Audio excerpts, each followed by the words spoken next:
Halo, Assalamualaikum semua. Saya ada satu unit rumah untuk disewakan di Taman Ketiau Apartmen Putatan.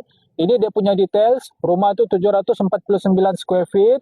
Dia ground floor, corner unit. Dia ada 3 bilik.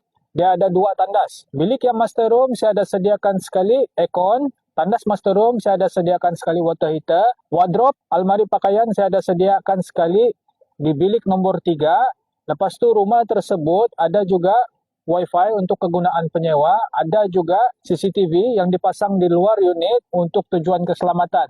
Lokasi rumah ni memang strategik sebab dia ada klinik yang berdekatan, ada kedai mamak, ada 99 Speedmart, ada 7-Eleven, ada Dobi, masjid pun ada, Dewan Serbaguna pun ada. Ini semua yang saya mention ni jarak dia jalan kaki sahaja.